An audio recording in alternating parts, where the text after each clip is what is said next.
Ini stasiun yang ke-15 ya. Pada session yang ke-14 yang lalu kita sudah melihat bahwa Yudasnya menyesal, tapi ya itu bukan pertobatan sejati. Dan dia mau kembalikan uang yang sana tidak mau terima, dia lemparkan ke bait Allah. Dan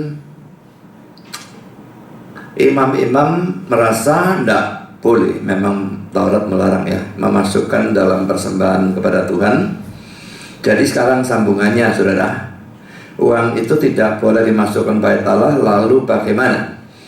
Ini poin D saudara ya, uang itu digunakan untuk membeli sebidang tanah. Kita lihat dalam Matius 27 ayat 6 sampai dengan ayat 10. Imam-imam kepala mengambil uang perak itu dan berkata, tidak diperbolehkan memasukkan uang ini ke dalam peti persembahan, sebab ini uang darah. Sesudah berunding, mereka membeli dengan uang itu tanah yang disebut tanah tukang periuk untuk dijadikan tempat pekuburan orang asing.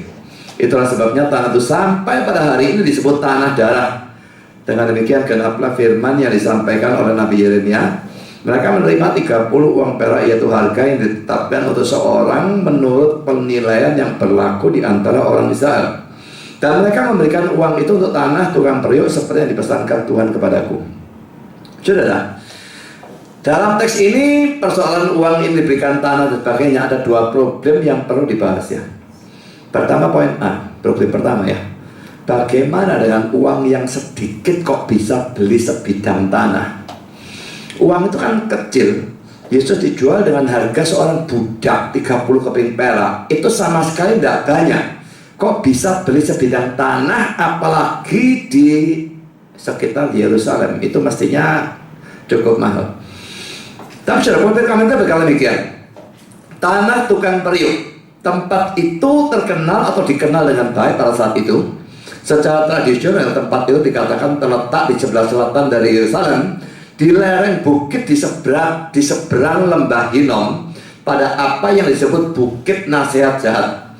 Di sini ditemukan trek, enggak tahu apa yang dimaksud trek, tapi kalau rasanya kalimatnya itu mestinya sumber. Tapi saya berikan tanda tanya ya, karena cari di kamus enggak bisa dapatkan kata yang cocok ya. Tapi rasa-rasanya dilihat dari kalimatnya seperti itu.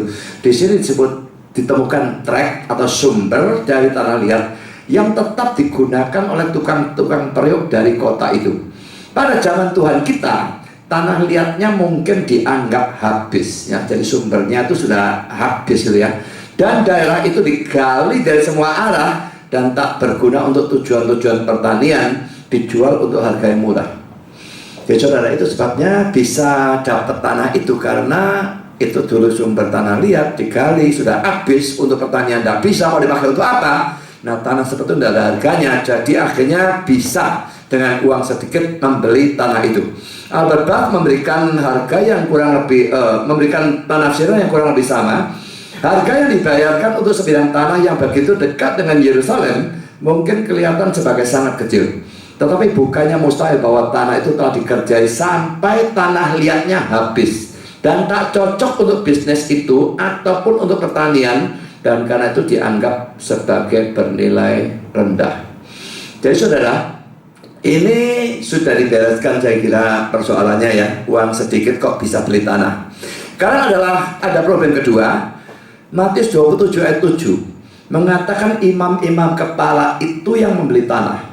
Tetapi Kisah Rasul 1 ayat 18 mengatakan Yudaslah yang membeli tanah itu. Mari kita baca ya, Matius 27 ayat 7.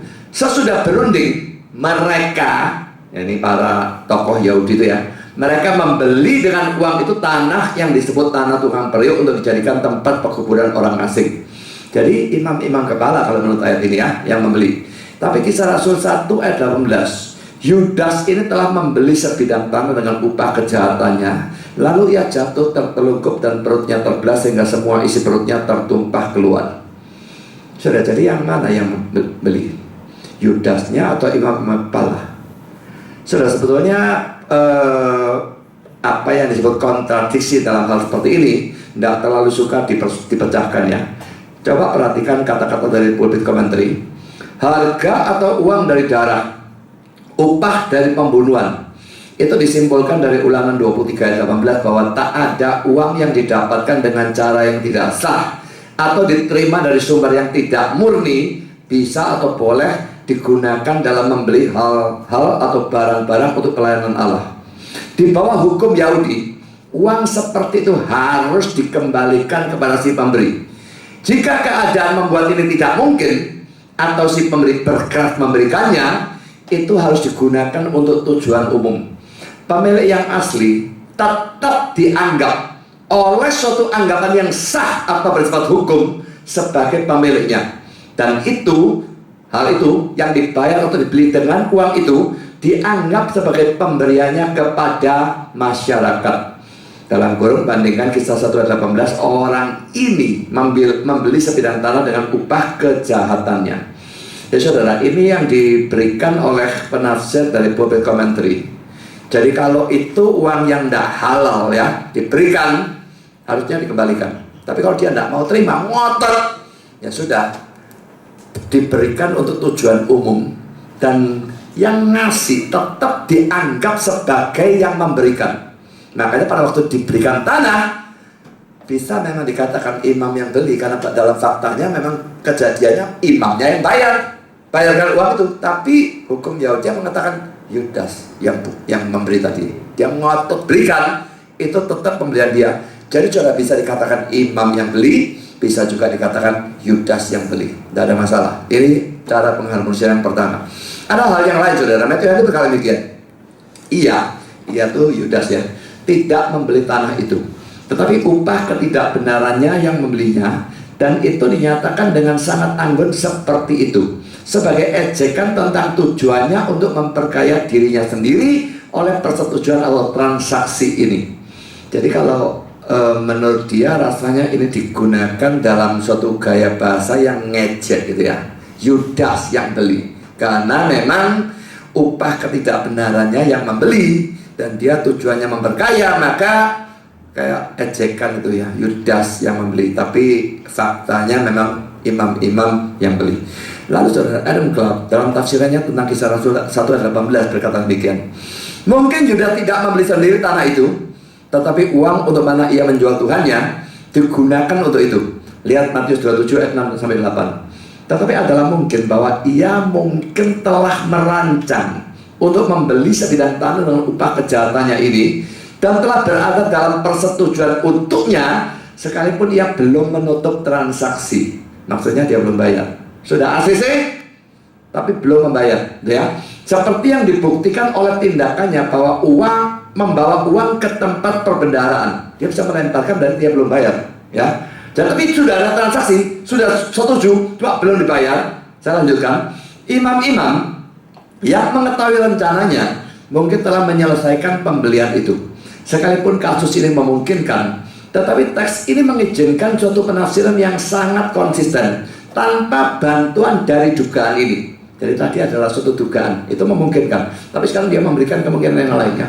Karena dalam pembicaraan biasa, kita sering menganggap berasal dari seseorang apa yang merupakan konsekuensi dari tindakan-tindakannya sendiri, sekalipun konsekuensi itu tidak pernah dirancang atau diinginkan olehnya sendiri. Sebagai contoh, kita berkata tentang seseorang yang memulai suatu usaha yang berbahaya atau penuh risiko. Kita menggunakan kata-kata ini, ia pergi untuk mencari kematiannya. Itu apakah dia memang cari kematiannya? Enggak, itu bukan rancangannya dia. Tapi kita mengatakan kata-kata seperti itu biasa ya. Lalu tentang seseorang yang tingkah lakunya telah menghancurkan reputasinya, kita menggunakan kata-kata ia telah mempermalukan dirinya sendiri. Apa itu rancangannya dia? Enggak. Tapi faktanya apa yang dia lakukan menjadikan seperti itu. Lalu tentang orang yang lain yang telah banyak menderita sebagai konsekuensi dari kejahatan-kejahatannya, ia telah membeli penyesalan atau pertobatan dengan suatu harga yang tinggi dan sebagainya.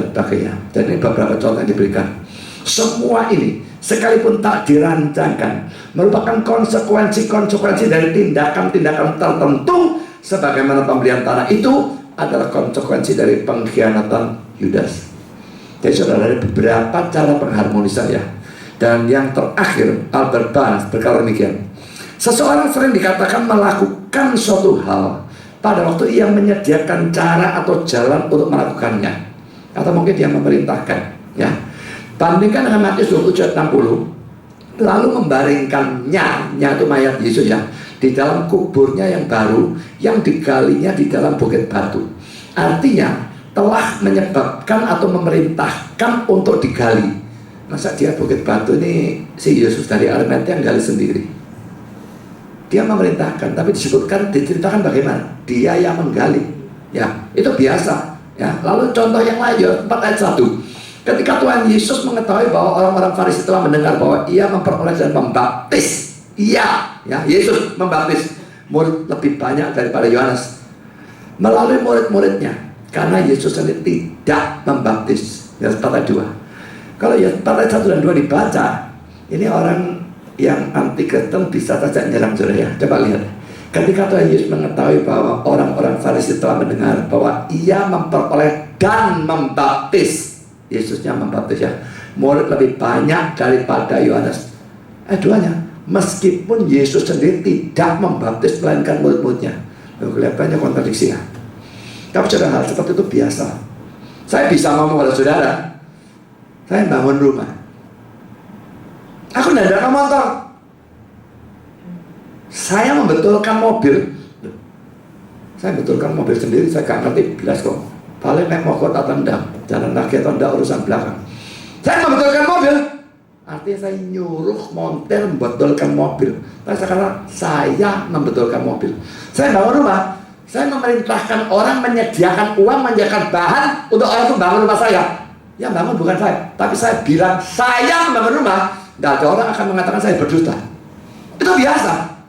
Ya saudara, dari beberapa kutipan ini saya kira sangat banyak cara untuk mengharmoniskan, ya, apakah Yudas yang beli atau imam-imam yang beli, itu tidak jadi masalah. Satu ayat mengatakan imam, satu ayat mengatakan Yudas, tidak ada masalahnya. Yang manapun yang benar dari beberapa cara pengharmonisan ini, maka itu sudah dibereskan, ya. Jadi kita tidak perlu untuk memastikan dari beberapa kemungkinan yang benar yang mana, bukan urusannya. Bagi kita cukup menyediakan beberapa kemungkinan yang membuat 2 ayat yang kelihatannya kontradiksi itu memungkinkan untuk diharmonikan dan tidak harus terjadi kontradiksi. Maka sudah selesai. Nah, sekarang poin kedua. Tanah itu disebut tanah tukang periuk atau tanah darah. Kita baca Matius 27 ayat 7 dan 8. Sesudah berunding, mereka membeli dengan uang itu tanah yang disebut tanah tukang periuk untuk dijadikan tempat pekuburan orang asing. Itulah sebabnya tanah itu sampai pada hari ini disebut tanah darah. Kisah 1:19. Hal itu diketahui oleh semua penduduk Yerusalem, sehingga tanah itu mereka sebut dalam bahasa mereka sendiri Hakal Dama, artinya tanah darah. Saudara, jadi ada 2 nama, ya, tanah tukang periuk dan juga nama kedua tanah darah. Kita akan bahas kedua nama itu. Pertama saudara, tanah tukang periuk. Albert Barth berkata demikian, tanah tukang periuk, mungkin ini adalah tanah tertentu yang dikenal dengan nama itu, yang digunakan untuk tujuan membuat bejana-bejana tanah liat. Jadi saudara, mungkin dari situ digali tanah liat, lalu orang kerja di sana, dulunya seperti itu. Lalu begini, Matthew Henry, itu dikeluarkan atau digunakan dalam pembelian sebidang tanah, disebut tanah tukang periuk karena beberapa tukang periuk telah memilikinya atau menghuninya atau tinggal di dekatnya, atau karena bejana-bejana tukang periuk yang pecah atau rusak dibuang ke sana. Saya kira tidak terlalu pusing, ya, mau apa artinya juga tidak terlalu penting. Saya lanjutkan saja. Poin B, Hakal Dama atau tanah darah. Albert Barth berkata demikian, tanah darah, tanah itu dibeli dengan harga atau uang darah. Jadi mengapa disebut tanah darah? Karena tanahnya dibeli dengan uang darah, uang pengkhianatan yang membunuh Yesus, ya. Nama dengan mana tanah ini disebut sebagai Hakal Dama. Kisah Rasul 1 ayat 19. Tanah itu terletak persis di luar tembok-tembok Yerusalem, di sebelah selatan dari Bukit Sion. Sekarang itu digunakan sebagai kuburan oleh orang-orang Kristen Armenian di Yerusalem. Saudara, jangan campur adukan Armenian dan Armenian. Armenian ini nama suku bangsa gitu, ya. Kalau Armenian itu lawannya Calvinis, maka Arminian ya. Orang seringkali campurkan Armenian dan Arminian, itu dua kata yang berbeda. Tapi pokoknya ini sudah bisa dimengerti. Dan nanti saudara malah demikian, untuk mengabadikan reputasi buruk dari mereka yang membeli dan menjual darah Kristus. Jadi mengapa kok dinamakan tanah darah? Untuk mengabadikan reputasi buruk dari mereka yang membeli dan menjual darah Kristus. Baik Yudas yang mengkhianat dapat duit, imam-imam dan pakai yang memberikan duit, sama-sama reputasi buruknya itu diabadikan dengan istilah tanahnya disebut tanah darah. Tanah ini biasanya disebut hakal dama, tanah darah, bukan oleh imam-imam kepala, bukan mereka yang nyebut ya. Mereka berharap di tempat penguburan ini untuk mengubur ingatan tentang kejahatan mereka sendiri. Tetapi oleh orang-orang yang memperhatikan pengakuan Yudas bahwa ia telah mengkhianati darah yang tak bersalah, sekalipun imam-imam kepala tidak mempedulikannya.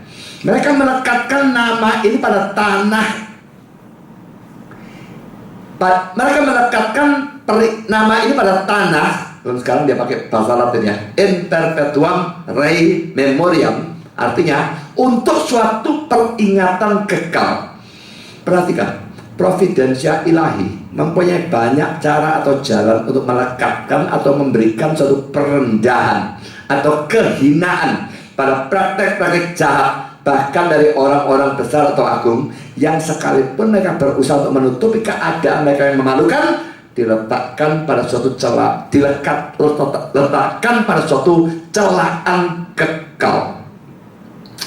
Saudara, jadi mereka membeli tanah itu untuk kuburan dan sebagainya. Dah, tidak ada orang yang tahu duitnya dan sebagainya. Jadi ini untuk tempat umum, berguna untuk umum. Rasanya membuat mereka jadi malah terpuji itu ya. Uang digunakan untuk itu dan sebagainya. Tapi saudara, maksud mereka tidak berhasil kalau mereka mau menyembunyikan kejahatan mereka. Tuhan atur dengan providensianya. Bukan imam-imam yang beri nama, orang-orang yang tahu dengan pengakuan Yudas dan sebagainya, lalu memberikan nama tanah darah.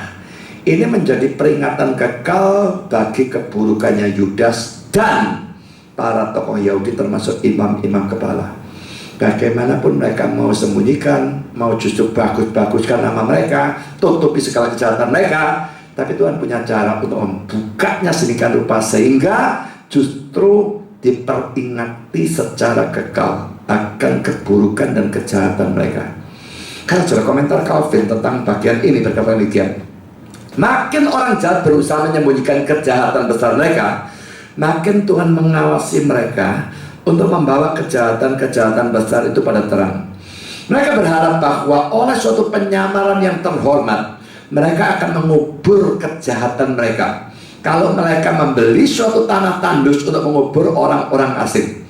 Tetapi providensia Allah yang indah atau luar biasa membalikkan pengaturan ini pada suatu hasil yang bertentangan, sehingga tanah ini menjadi suatu peringatan kekal tentang pengkhianatan itu yang tadinya tidak terlalu diketahui.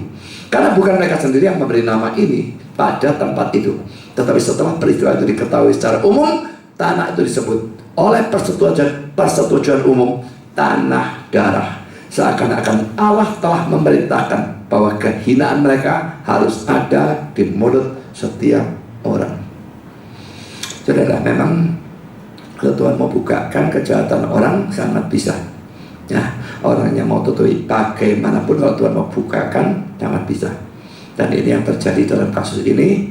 Orang-orang ini memang adalah orang-orang yang munafik, dan mereka beri tanah itu untuk tutupi kejelekan mereka.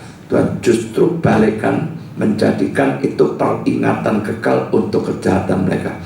Karena sudah kita lihat poin yang ketiga, tanah itu dijadikan atau digunakan untuk pekuburan orang asingnya. Kita lihat Matius 27 ayat 7, sesudah berunding mereka membeli dengan uang itu tanah yang disebut tanah tukang periuk untuk dijadikan tempat pekuburan orang asing. Nah saudara, siapa yang dimaksud dengan orang asing ini? Jadi pro kontra. Nah, coba lihat beberapa komentar dari orang-orang ini ya.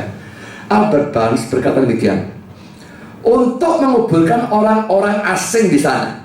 Nah sekarang siapa yang disebut dia orang asing menurut dia? Dia lanjutkan, orang-orang Yahudi yang datang dari bagian-bagian lain dari dunia untuk menghadiri perayaan hari raya di Yerusalem. Imam-imam besar yang menganggap orang-orang non-Yahudi sebagai menjijikan tidak akan mempunyai kecondongan untuk menyediakan suatu tempat penguburan bagi mereka. Jadi dia bilang, orang asing siapa? Yahudi. Tapi bukan Yahudi dari Yerusalem. Kalau hari raya kan dari tempat-tempat yang luar, bahkan dari luar Kanaan, dari Ar, dan pakai Yahudi pulang semua ke sana. Mati di sana, tapi Yahudi. Mengapa dia percaya Yahudi? Karena dia berkata, kalau non Yahudi nggak peduli sudah jadi proselit, saudara. Imam-imam jijik sama non Yahudi, saudara, saya kira cukup tahu ya. Pemisahan yang begitu besar antara Yahudi dan non Yahudi di mata orang Yahudi. Dan karena tidak mungkin mereka sediakan tempat kuburan untuk orang non Yahudi, tidak mungkin. Yang disediakan itu Yahudi, cuma Yahudi asing, maka disebut orang asing. Ini pandangan dari Albert Barnes. Adam Clarke berkata demikian, untuk menguburkan orang-orang asing, tois senois, orang-orang asing mungkin berarti seperti beberapa orang terpelajar menebak, orang-orang Yahudi asing yang telah datang ke Yerusalem. Sama pandangannya dengan Albert Barnes ya. Atau untuk ibadah, atau untuk urusan yang lain, dan mati di sana selama mereka tinggal di sana. Lihat di sini, uang untuk mana Yesus yang diberkati atau Yesus yang terpuji dijual menjadi berguna untuk tujuan belas kasihan dan kebaikan. Mayat-mayat dari orang-orang asing mempunyai tempat istirahat di tanah yang dibeli dengan harga, untuk mana nyawanya dihargai. Dan jiwa dari orang-orang asing mempunyai suatu tempat istirahat dan perlindungan dalam darahnya yang dicurahkan sebagai suatu harga tebusan untuk keselamatan seluruh dunia. Cuma bagian terakhirnya yang saya gak terlalu bisa, ya bukan gak terlalu bisa terima, ya memang gak terima. Adam Clarke seorang Armenian, dia percaya Yesus menebus seluruh dunia. Saudara, tapi lalu tafsiran ini bisa diterima apa enggak? Adam Clarke sama dengan Albert Barnes tadi ya. Orang asing itu Yahudi yang dari luar pergi ke sana, mati di sana. Tapi bagian yang saya garis bawah ini, uang untuk mana Kristus dijual dan pakainya menjadi berguna untuk tujuan belas kasihan dan kebaikan, oke, masih bisa ya. Tapi lalu terusannya mayat-mayat dari orang-orang asing mempunyai tempat istirahat di tanah yang dibeli dengan harga, untuk mana nyawanya dihargai. Dan jiwa dari orang-orang asing mempunyai suatu tempat istirahat dan perlindungan dalam darahnya yang dicurahkan sebagai suatu harga tebusan untuk keselamatan seluruh dunia. Lalu dia anggap orang yang dikubur di sana selamat atau bagaimana? Kata-kata ini artinya apa? Saya tidak terlalu jelas sebetulnya. Apakah dia anggap lalu orang yang dikubur di sana itu selamat? Kalau itu jelas saya tidak mungkin percaya ya. Tapi yang jelas bahwa uang yang digunakan untuk mengkhianati Yesus ini akhirnya dijadikan sesuatu yang berguna untuk orang-orang ini. Nah, tidak terlalu penting. Saya lanjutkan dengan kata-katanya Matthew Henry. Dan tanah ini akan menjadi suatu tempat penguburan orang-orang asing. Nah sekarang dia punya pandangan berbeda ya. Yaitu, siapa orang asing menurut Matthew Henry? Proselit pada agama Yahudi, yang adalah orang-orang dari bangsa-bangsa lain. Jadi berbeda dengan Adam Clarke dan Albert Barnes yang dua-dua menganggap itu orang Yahudi cuma dari luar. Kalau dia enggak, ini orang bangsa lain, non-Yahudi, tapi sudah memeluk agama Yahudi, makanya mereka datang ke Yerusalem mungkin untuk berbakti dan sebagainya. Nah, saya baca ulang ya, yaitu proselit-proselit pada agama Yahudi yang adalah orang-orang dari bangsa-bangsa lain dan datang ke Yerusalem untuk beribadah, kebetulan mati di sana. Satu, itu kelihatan seperti suatu tanda dari rasa kemanusiaan mereka. Imam-imam kayaknya punya rasa kemanusiaannya, sehingga mereka mengurus penguburan orang-orang asing. Tetapi dua, itu bukan tanda dari kerendahan hati mereka, bahwa mereka menguburkan orang-orang asing di suatu tempat terpisah, seakan-akan mereka tak layak untuk diletakkan di kuburan mereka. Orang-orang asing harus menjaga jarak, hidup atau mati, dan prinsip itu harus turun ke kubur. Berdirilah sendirian, jangan datang mendekati aku, karena aku lebih kudus atau suci daripada engkau. Yesaya 65 ayat 5. Saudara, Yesaya 65 ayat 5 ini kalau dalam terjemahan kita berbunyi begini bagian awalnya, yang berkata, menjauhlah, janganlah meraba aku, nanti engkau menjadi kudus olehku. Wah, ini lain sama sekali saudara terjemahannya ya. Bagiannya ini saudara, dalam terjemahan King James, which say, stand by thyself, come not near to me, for I am holier than thou. Yang berkata berdirilah sendirian, jangan datang mendekati aku, karena aku lebih kudus atau lebih suci daripada engkau. Saudara, dalam bahasa Inggris, holier than thou, lebih kudus atau lebih suci dari engkau, itu suatu istilah ya, yang sangat baku gitu ya, digunakan untuk orang-orang munafik sok suci model ahli Taurat, orang-orang Farisi dan sebagainya. Itu diberikan istilah holier than thou attitude, sikap lebih kudus dari engkau. Mereka selalu punya pemikiran begitu, ngadepi siapapun, I am holier than thou, aku lebih kudus, aku lebih suci dari engkau. Dan sikap sok suci itu yang dibenci Tuhan secara luar biasa. Nah, poin kedua yang diberikan oleh Matthew Henry ini saudara, ini yang saya ingin tekankan ya. Kalau poin pertama cuma kelihatannya saja kemanusiaan dan sebagainya. Poin kedua, dia bilang ini bukan tanda kerendahan hati. Mereka punya kuburan sendiri. Yang Yahudi, ini tanah yang gak payu jelek ini kuburan non-Yahudi. Tidak peduli kamu sudah peluk agama Yahudi jadi proselyt, kamu tetap lahir sebagai non-Yahudi, yang ini lahir sebagai Yahudi. Dalam hidup, dalam mati, gak boleh bareng. Saudara, Yahudi yang non-Yahudi yang proselyt itu, kalau kebaktian di bait Allah, tempatnya pisah. Pertama, laki dan perempuan pisah. Non-Yahudi dan Yahudi pisah lagi, tidak boleh bareng saudara. Itu melanggar batas, hukumannya hukuman mati. Makanya dalam Kristus semua tembok pemisah dihancurkan. Tidak ada laki-laki atau perempuan, tidak ada lagi Yahudi atau non-Yahudi, Yahudi atau Yunani, tidak ada lagi. Tapi pada zaman itu, di dalam agama Yahudi saat itu, perbedaannya luar biasa kerasnya. Dan karena itu Matthew Henry berkata, prinsip itu harus turun ke kubur, dibawa terus, hidup ataupun mati. Jangan dekat aku, pisah. Aku lebih kudus dari engkau. Masuk kuburanku saja kamu tidak layak. Sudah mati pun tetap lain. Hidup pisah, mati pun harus pisah. Jadi saudara, ini diangkat sebagai sombongnya amit-amit si Yahudi-Yahudi ini.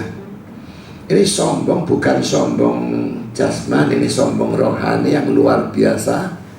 Merasa dirinya lebih kudus dari orang lain dan sebagainya. Saudara, sikap seperti ini paling dibenci oleh Tuhan di dalam zaman perjanjian baru.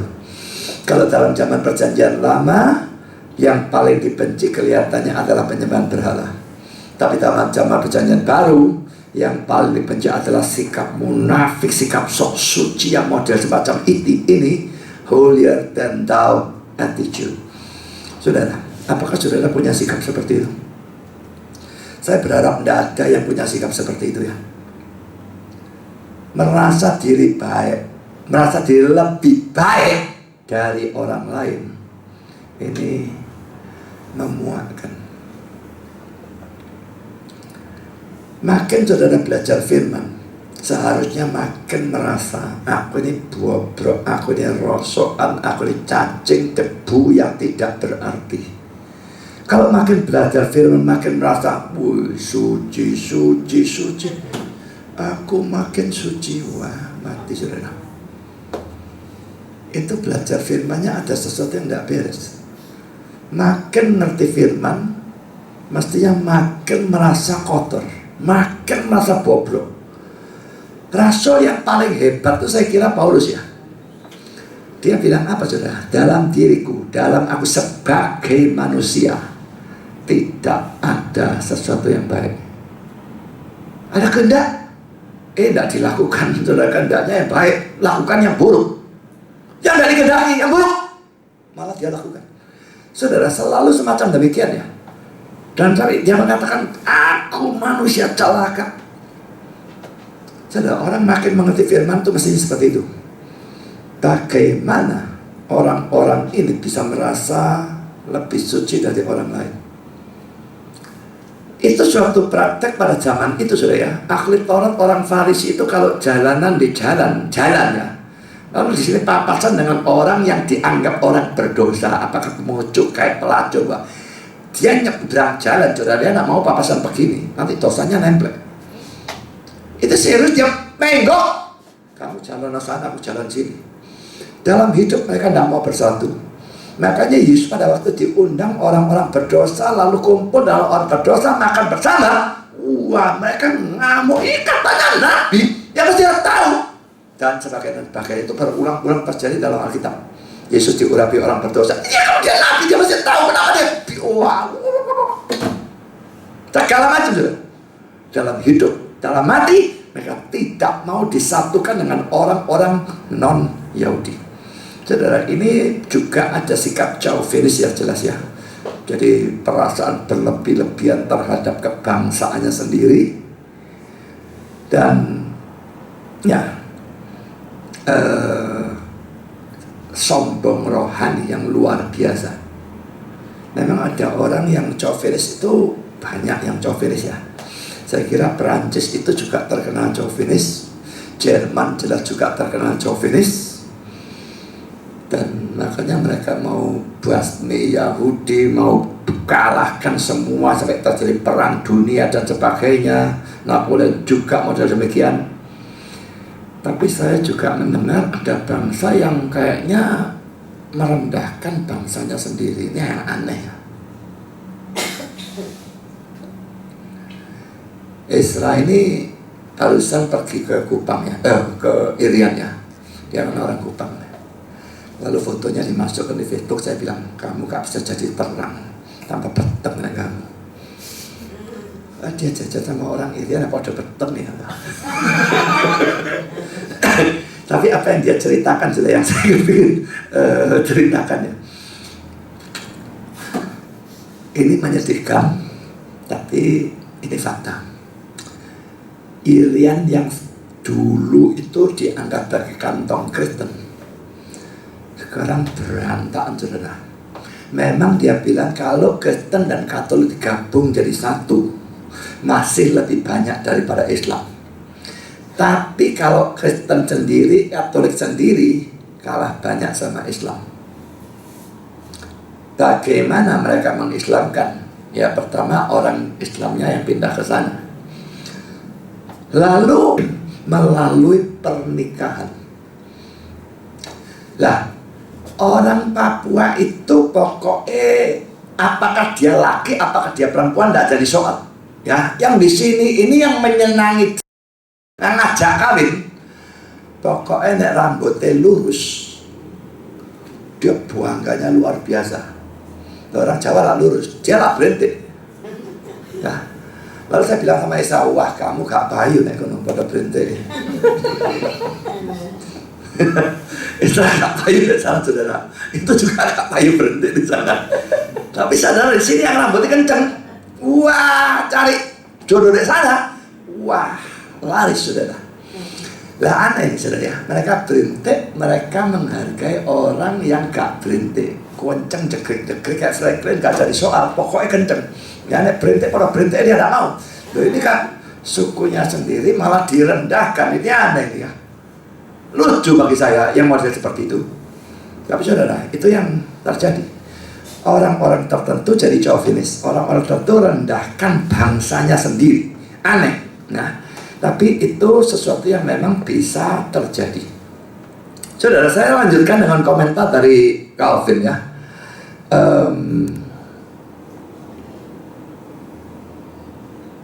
Maaf, saya belum selesai dengan Matthew Henry ya. Saya ulang aja dulu ya. Untuk menunjukkan kebaikan yang dimaksudkan oleh darah Kristus kepada orang-orang asing dan orang-orang berdosa dari orang-orang non-Yahudi. Laki-laki ditekankan, non-Yahudi. Melalui harga dari darahnya, tempat istirahat disediakan bagi mereka setelah kematian. Demikianlah banyak dari orang-orang kuno menerapkan teks ini. Kuburan itu adalah tanah tukang periuk, di mana mayat-mayat dibuang seperti bejana-bejana rusak atau pecah yang dipandang rendah. Tetapi Kristus oleh darahnya membelinya bagi mereka yang dengan mengakui diri mereka sendiri orang-orang asing di bumi mencari negeri yang lebih baik. Ia telah mengubah kepemilikannya, dalam kurung seperti seorang pembeli lakukan, kurung tutup, sehingga sekarang kematian adalah milik kita, kuburan adalah milik kita, suatu ranjang istirahat bagi kita. Ini juga kata-kata ini agak memusingkan bagi saya. Tapi nanti kalau saudara lihat komentar Calvin ya, saya bisa melihat bahwa Calvin juga mengatakan adanya penafsir-penafsir yang mengatakan seperti itu. Jadi kelihatannya orang-orang ini beranggapan bahwa pada waktu uang pengkhianatan dibelikan tanah untuk orang-orang asing, maka ini suatu simbol, suatu gambaran gitu ya, bahwa Kristus akan menyelamatkan orang-orang asing. Seperti itulah ya. Coba kita lihat sekarang penafsiran dari Calvin, bagaimana sikapnya dia terhadap tafsiran itu. Ini kata-kata Calvin, itu merupakan suatu rancangan yang masuk akal untuk menyediakan suatu tempat penguburan bagi orang-orang asing. Jika siapapun dari mereka yang datang ke Yerusalem dari negara-negara yang jauh untuk tujuan memberi korban, kebetulan mati di sana. Karena sebagian dari mereka adalah orang-orang non-Yahudi. Calvin juga anggap ya, sebagian, jadi berarti dia bilang dia anggap mungkin non-Yahudi juga bisa ya, tapi sebagian dari mereka adalah non-Yahudi. Saya tidak menolak pandangan dari beberapa penulis kuno bahwa simbol ini mengulurkan pengharapan keselamatan kepada orang-orang non-Yahudi, karena mereka dimasukkan dalam harga dari kematian Kristus. Calvin ngomongnya lebih jelas saya kira daripada Adam Clarke dan Matthew Henry tadi ya. Jadi uang yang tadi dipakai mengkhianati Kristus dipakai membeli kuburan untuk orang-orang asing. Ini suatu simbol Kristus keselamatannya akan menjangkau mereka. Nah, Calvin mengatakan saya tidak menolak pandangan dari beberapa penulis kuno yang berbunyi demikian. Tapi dia lanjutkan saudara. Bagian akhirnya dia berkata, tetapi karena pandangan itu lebih menunjukkan kecerdikan atau banyak akal daripada sehat. Pandangan ini cerdik, banyak akal, atau pandangan ini sehat? Lebih nemen ke banyak akal dan cerdiknya kata dia. Saya membiarkannya tak ditentukan atau tak diputuskan. Jadi Calvin untuk dia sendiri tidak menolak ataupun menerima atau menyetujui pandangan ini ya. Tidak tahu kalau saudara menganggap bagaimana, saya tidak ngerti. Kalau saya condongnya menolak bahwa uang itu dibelikan tanah kuburan untuk orang asing, lalu diartikan bahwa keselamatannya itu menjangkau orang asing. Rasanya bagi saya terlalu jauh ya, terlalu jauh bagi saya. Tafsiran-tafsiran itu yang ya alegoris-alegoris yang seperti ini ya, kalau kita lihat, wah kadang-kadang kok begitu kreatif ya. Tapi sudah hati-hati dengan tafsiran yang model seperti itu. Apa yang kelihatan kreatif, kelihatannya hebat, itu belum tentu sama sekali bahwa itu benar. Saya tahu yang perumpamaan orang Samaria yang murah hati itu ditafsirkan secara kreatif seperti itu ya. Orangnya sedang jalan turun, karena Yerusalem kan memang di bukit ya, turun ya. Nah ini orang sedang menurun kerohaniannya. Itu penafsirannya seperti itu. dikukuli perampok kayak setan gitu ya. Lalu dia tergeletak setengah mati secara rohani. Doa kita bilang mati, dia bilang setengah mati ya. Lalu imam lewat, orang Lewi lewat. Ini agama dan segala macam seremonial dan sebagainya gak menyelamatkan.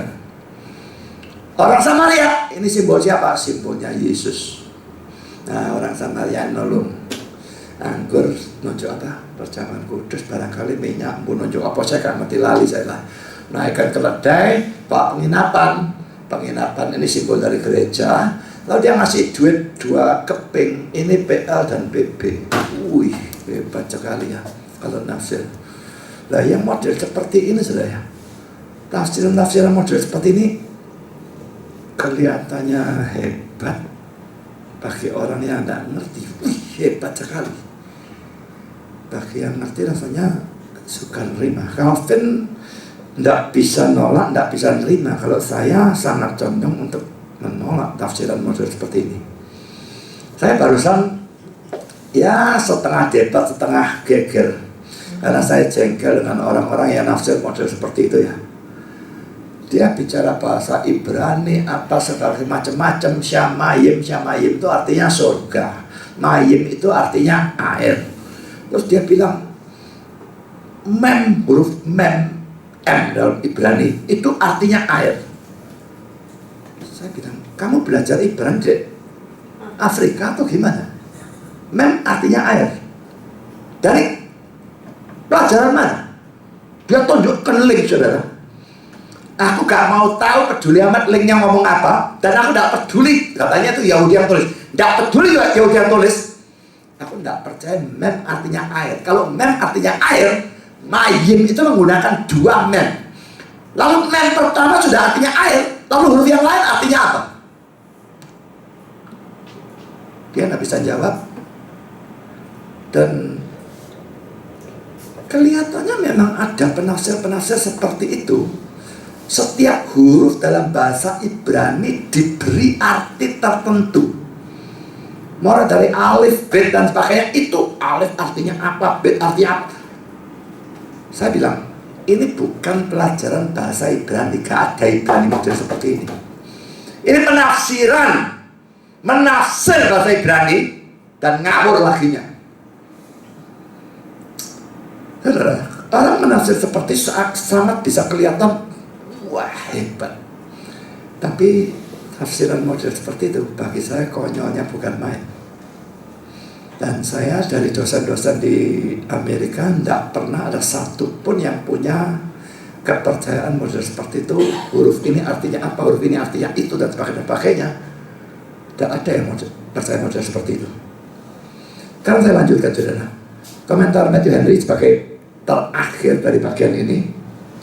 Mereka berpikir untuk menebus apa yang telah mereka lakukan dengan tindakan baik umum ini, tindakan baik untuk umum ya, tindakan baik umum ini yang menyediakan suatu tempat penguburan bagi orang-orang asing, sekalipun bukan atas biaya mereka. Demikianlah pada masa atau zaman kebodohan, orang-orang dibuat untuk percaya bahwa membangun gereja-gereja dan menyumbang biara-biara akan membuat perbaikan untuk tindakan-tindakan tak bermoral. Saudara, orang-orang ini kelihatannya mau nutupi kejelekannya mereka dengan tindakan itu. Beli, padahal duitnya juga bukan duitnya mereka. Kalau duitnya mereka korban, gak ada.